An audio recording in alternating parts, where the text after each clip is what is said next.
right, we're back. Here we go. SharePoint Weekly Newsletter Roundup on Friday. So we've made it to Friday. Hallelujah. Just got off of open chat about 30 minutes ago, working through some sandbox stuff, going over the daily news in the SharePoint space. Oh, nice. I got to restart. So anyways, today is Friday, so we go over our weekly newsletter roundup. That is our newsletter that we send out each week to anyone that's interested in getting the latest compiled news over the past week for SharePoint and anything kind of in that space. Could be Azure, anything in the Microsoft space that may have something to do with SharePoint. All kinds of good roll-up of news items there, so there's a link there in chat if you're interested in signing up for that newsletter. You won't get spammed or anything like that. You just get that newsletter. So for those of you that don't know, I'm K Creative here with Bamboo Solutions, and we are a product and services company for all things Microsoft SharePoint, whether that's SharePoint Online in your Office 365 subscriptions or on-prem behind your firewalls. We do it all regarding SharePoint and stuff. So anyways, today's the newsletter roundup, so we're going to go through our newsletter together. Just kind of talk through some of the news items that are in there and touch on some of the recent posts and the blogs that have come out over the past week, and then recap some of the SharePoint events that are going on in the world, if maybe you want to go attend one of those, huh? So let's get started. Let's move on over to screen share. So this is it. This is our newsletter here. So you can get this in your inbox, and if you do, I'm viewing this one in the browser. So when you open it in your email, there's a view in the browser button up there. And then if you were interested to see past newsletters that have gone out, you can click this link, which you can't see when I have my browser all the way up there. There's a past issues button there, so you can click on that and view the recent posts. So let me zoom in on this so it's a little easier for you guys to see. Alright, so let's get started. Top news stories. Here we go. Important. Critical regression in February 2019 CU. So those CUs just came out last week, I believe, in the newsletter. So it looks like we've got maybe a retraction on one of those, or a fix for something that came out in a CU that was not expected. They identified a critical regression in February 2019 CU for SharePoint 2016. Search queries from non-default zone URLs will not return results. A fix for this is currently in the works, but not yet available. Customers are advised not to install the February CU for SharePoint 2016. A workaround is available for customers who have already installed it. And there you go. That seems worthy of a tweet, don't you think?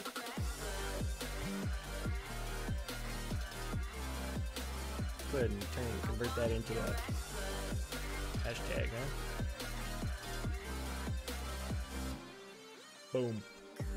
Okay, that's good to know. If you're on that admin side, you probably want to be aware of that. If you installed the February CU, there's a fix there in this link, so go ahead and check that out. Of course, you probably already realized that there was an issue by this point. Excuse me. Alright, so Windows 10's new free Office apps, Microsoft Store PWA, now open to all. What's this? If you're not familiar with PWAs, those are progressive web apps.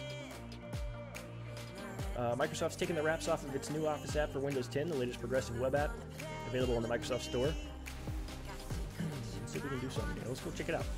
What was this for? This is for the Office app, My Office app, a native app pre-installed on Windows, so it's already pre-installed. So I'm assuming they're talking about this Office app, this orange icon that's on your computer.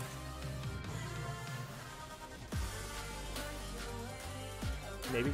Is it that one? The Office app, let's click on it, is a central window to recent documents, contacts, and Microsoft apps. I believe that is it. Yep, that's the... is that what mine looks like? Yeah, that's what it looks like. Yeah, this is the Office app. I don't want to show mine because it's got all my docs on there that I'm working with. So it's a bridge between working offline and online using Windows 10. Users can both access Office desktop apps that are installed on the device and web apps on Office Online. It's also a window to locally stored files and files held on OneDrive and SharePoint. Because it's a PWA, it works offline. and it can also be pinned to the taskbar, just like a native Windows app. Cool stuff, right? PWAs. I think that more and more, obviously it's been a trend for a little bit, but seeing Microsoft kind of head in that direction and being in that industry, I would say that it's a good sign. More PWAs to come. Microsoft Forms Pro. Talked about this last week as well. They were just sort of announcing this. There wasn't a lot of details around it, so let's see what they are saying now. Early this month, we reported about Pro, a comprehensive enterprise survey solution for businesses to capture and analyze feedback. Microsoft today officially announced the service, and it will work well with Dynamics 365, Office 365, and Microsoft Power Platform. Microsoft Forms Pro highlights these things. Easy to set up and configure, trigger surveys around specific events, collect feedback across channels, embed surveys across apps, identify sentiments automatically, and analyze feedback for impactful insight. Be available in public preview this spring, so look out for that. Here we go, the Windows 10 Security Guide, how to safeguard your business.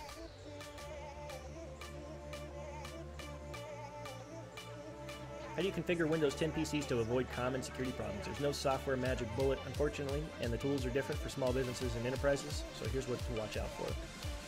Tempting to think that the process of securing a Windows 10 device can be reduced to a simple checklist, install some security software, blah blah, adjust a few settings, and voila, you're secure. Alas, the real world is far more complicated than that.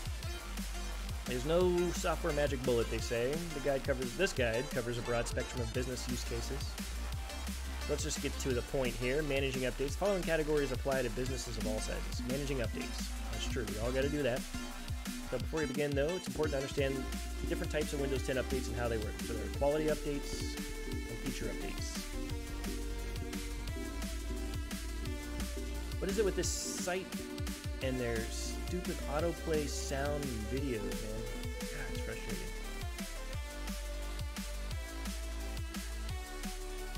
So yeah, you got quality and feature updates. By default, Windows 10 devices download and install updates as soon as they're available. Deferring quality updates by 7 to 15 days is a low-risk way of avoiding the risk of a flawed update, which seems to be more and more common nowadays.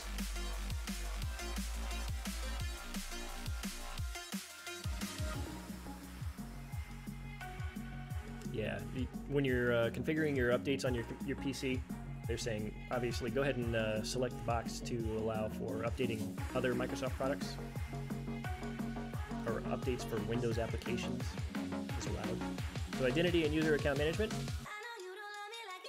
For Windows 10 PCs that are not joined to a domain, as is the case in most small businesses, you have a choice of three account types. Local accounts, Microsoft accounts, Azure Active Directory accounts. First account on a Windows 10 PC is a member of the administrator group and has the right to install software and modify the system config. Secondary accounts can and should be set up as a standard user to prevent untrained users from inadvertently damaging the system. Scary users. Alright.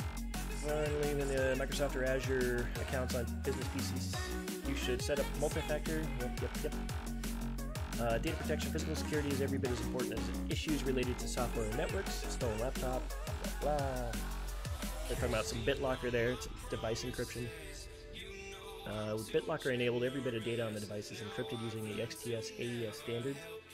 Using group policy settings or device management tools, you can increase the encryption strength from its default 128 to 256. BitLocker enabling it requires a device that includes a trusted platform module chip. Every PC or business PC manufactured in the past 6 years should qualify in that regard. So BitLocker does require a business edition of Windows 10, so that's Pro, Enterprise, or Education. The Home Edition supports strong device encryption, but only with a Microsoft account. It doesn't allow management of a BitLocker device. Alright, blocking malicious code. Windows Defender, yep. Networking, all kinds of security stuff here, huh? This is the Windows 10 Security Guide, how to safeguard your business. So, good post on that, because security is everyone's responsibility, right? Everybody's probably sick of hearing that, but it's true. And that definitely applies to our space here in the SharePoint industry, right? Like, our SharePoint is about as secure as each user keeps it, and the admins configure it. So a business methodology for Microsoft 365, let's see what that is.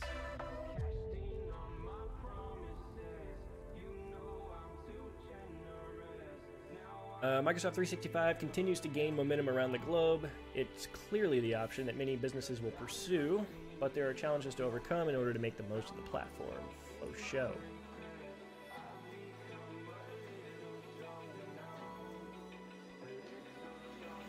Open eye, feel the waves cut through me, hypnotized. Sorry, I'm just kind of reading through it, trying to get to the point here. Unfortunately, we're already seeing organizations struggle with Microsoft 365 in several common ways, including these. And if you're not familiar, Microsoft 365 is sort of that new flavor of subscription service from Microsoft. It also includes Windows licensing. So you might be used to Office 365, which is just a subscription to the Office suite and a whole bunch of online services. Microsoft 365 adds on to that Windows license for your users. So now your users can authenticate to Windows when they come to work and log in. They would literally log in with that email account, and it would license their Windows instance, as well as give them all that Office 365 stuff. So here are some of the struggles that seem to be kind of common right now. One is getting the technical work done to the point of deploying the platform and then launching and leaving, providing no support for staff and no resources for change management. Getting caught up in poorly constructed pilots that don't help to advance wider usage, only focusing on adoption at a very granular level. Taking tactical approaches to Microsoft 365 that are driven by narrow...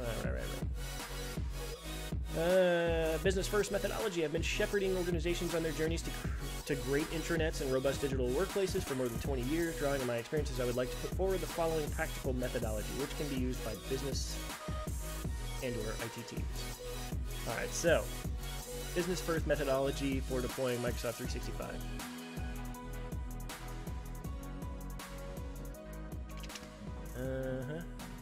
This methodology works as follows.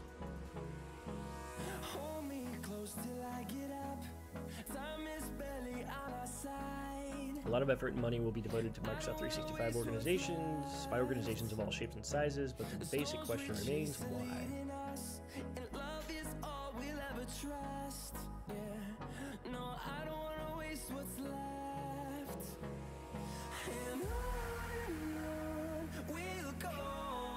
So the business first methodology I'm outlining, this author here, starts by using a deep understanding of the business context to establish a powerful and engaging vision. Yep. All right. So there's a deep dive into sort of a methodology for Microsoft 365. Google's hybrid cloud platform is now in beta. Let's check that out. So in July, at its Cloud Next conference, Google announced the Cloud Services Platform, its first real foray into bringing its own cloud service into the enterprise data center as a managed service. Today, the CSP, the Cloud Services Platform, is launching into beta. When was this? 2 days ago. Cloud Services Platform, bringing hybrid cloud to you. What's GKE? Google Kubernetes Engine.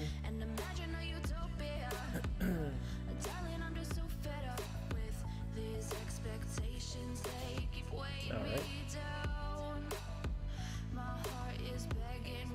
So the idea here is to help enterprises innovate and modernize. Clearly everybody is excited about cloud computing, on-demand compute, and managed services, but customers have recognized that the move is not that easy. It is a managed platform. Google handles all the heavy lifting like upgrades and security patches, and for enterprises that need an easy way to install some of the most popular applications, the platform also supports Kubernetes applications from the GCP marketplace.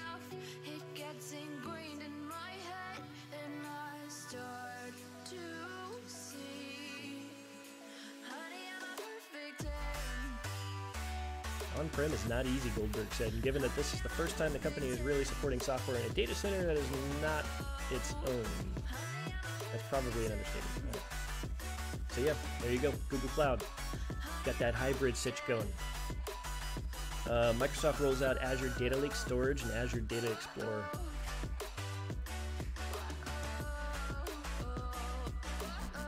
Come on, I said continue to cite. The announcement also includes several other updates to Microsoft's Azure Data Services offerings for enterprise customers. What are the highlights here? Visual no-code experience, the preview of the new data mapping or the new mapping data flow capabilities in Azure Data Factory provide a visual no-code experience to help data engineers transform their data for new uses. This complements the Azure Data Factory's code-first experience to enable data engineers of all skill levels to collaborate and build powerful hybrid data transformation pipelines. So ADLS, Azure Data Lake Storage, combines the scalability, cost-effectiveness, security model, and rich capabilities of Azure Blob Storage with a high-performance file system that's built for analytics. It's compatible with Hadoop.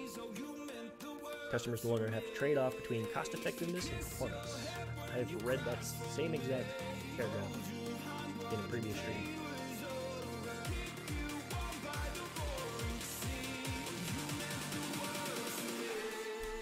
Alright, what else we got here?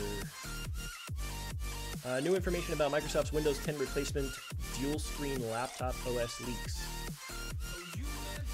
Alright, so we've heard of Aruba and Oasis and Andromeda, and today we have another code name to add to that list.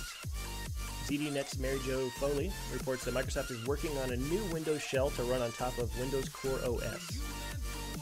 Aruba is the much-delayed shell running Surface Hub 2, while Oasis will run on the HoloLens 2, Andromeda, the in limbo Surface Phone, while Mary Jo reports that Santorini may be the code name for the shell for Microsoft's dual-screen laptop, which itself has the code name Centaurus. The shell has previously been called Light, and Mary Jo writes, I'm hearing the code name for this Windows Light shell is Santorini. Santorini is what will enable Windows to work on foldable and other dual-screen form factor devices. As you probably saw, Samsung announced their dual-screen phone, yesterday? It's called Samsung Fold, or something like that. So I think you're going to see some drivers in that direction here shortly.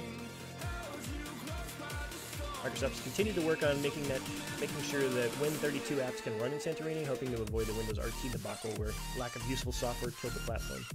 True that. Alright, cool stuff. Alright, man, that's all the top news stories here this week. We're going to jump down here real quick. What do we got? 9 minutes left to get through the blogosphere and then talk about some of the upcoming SharePoint events. So here in the blogosphere for the SharePoint space, we got quite a few posts here as a recap for the past week. One being, why can't SharePoint search be as easy as Google? That's a good question, right? But you kind of expect that nowadays. Have you ever talked to someone who says, searching SharePoint is so easy, I find exactly what I'm looking for every time? Yeah, said no one. Your intranet is not like the internet. The internet calls it the web to avoid confusion. It's not like your SharePoint internet. The web is full of general information, and when you're searching it, you're usually looking for general results. It's also powered by people who are interested in having their stuff found. When searching SharePoint, on the other hand, users are often looking for something very specific that was not created by someone who understands search optimization.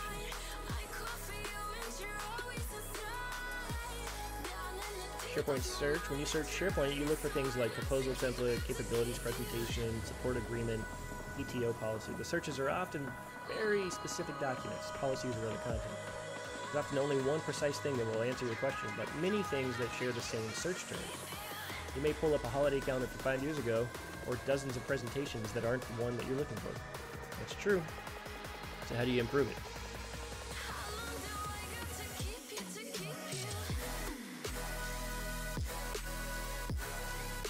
Good data stewardship policies mean that everyone knows what data they have to keep clean. This is usually their personal data stored on OneDrive, for example.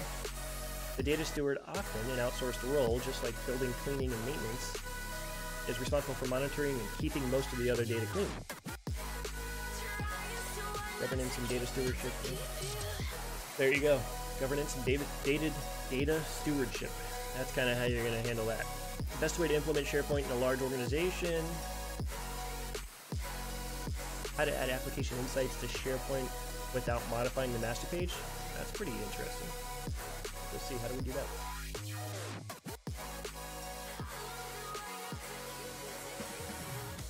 So you sign into the Azure portal, create a resource, application insight, select ASP.NET web application on the application type, create a new resource group, install app insights on SharePoint. So download the solution from here. So they have a package solution, it looks like, from Hands-On Tech.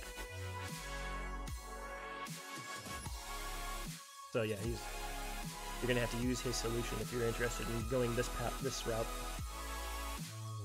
But probably a useful tool there to get application insights, which, if you're not familiar, is kind of like all the analytics around user traffic and requests in your app.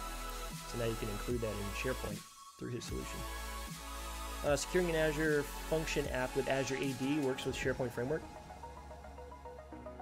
Yep, I think was this on the dev PnP call? No.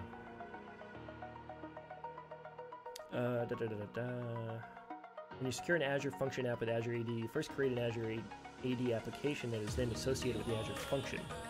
Once that's done, a caller of the Azure Function must first authenticate with Azure AD, requesting an OAuth access token for the intended resource. In this case, the resource is the Azure Function app. The user must first be granted permission to the app, which is usually done with another Azure AD application, aka client Azure AD. So anyways, there's a good post here by Andrew on how to accomplish that. The intro zone, yep, got a nice podcast going there. All about the new modern experience for SharePoint Online. So if you're into that, there's some good detail in there. How to let the warnings not fail the SharePoint Framework build process. Yeah, there's a lot of... I was getting a lot of warnings in my initial SharePoint Framework projects. In fact, I ended up having to go over to the Mac to get it to simplify and streamline a little better than the Windows process. That's just due to my own shortcomings, though, with understanding NVM, Node Version Manager. Keep your team in the loop with modern SharePoint news. SharePoint Online versus on-prem, which one to go for? Good blog post there. If you're trying to pitch it to your organization or trying to do those comparisons and that research yourself, that's a good post. Complete guide to install SharePoint in a 3-server farm using AutoSP Installer. AutoSP Installer is a super productivity tool. Nice PowerShell script there.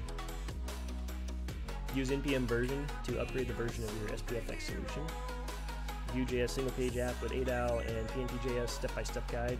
If you're interested in kind of navigating the SharePoint Framework waters, that new development.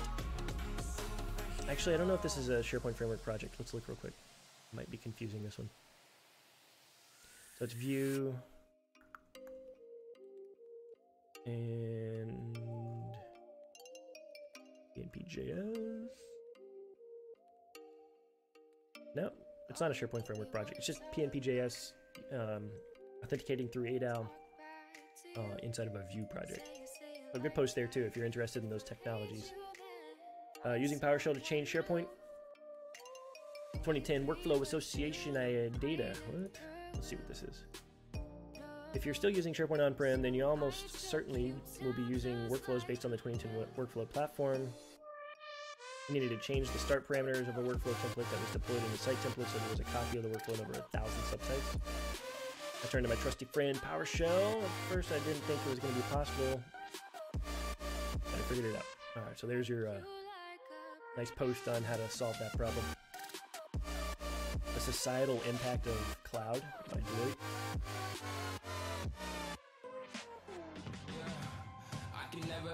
That's probably a nice post to read up on and debate, right? Check that out. Good stuff. All right. Where are we at? I got like 3 minutes left, so we'll just kind of hack through this real quick. So these are the SharePoint events that are coming up in our particular industry. So you've got what? Those courses online for building modern SharePoint applications using the SharePoint framework. February 21st, 26th, and March 7th. You got a bunch of SharePoint Saturdays coming up. You got Hyderabad, Chevy Chase, Omaha, Houston, Johannesburg, Twin Cities, Warsaw, Cape Town, Doha, and then you got SPC 2019 in Vegas, 21st to the 23rd of May. And you got the North American Collaboration Summit in Branson, Missouri, 14th and 15th of March. So that was a quick run through the SharePoint newsletter roundup. Really just kind of wanted to do this on a stream on Fridays after we get it in your inbox around 8 a.m. Just to talk through it, see if anybody wanted to chat about it. If you're watching this video on demand, then appreciate it. I'll be here next Friday too if you want to catch it live. Yeah. Got any questions about us or any questions at all about SharePoint, reach out to us, sales@bamboosolutions.com. I'd love to be able to chat with you about it. Other than that, you all have a great weekend, and see you Monday at 11 a.m. for Daily Open Chat. Thanks for watching, guys. There's no telling you're the right girl, so I can only say that it feels right.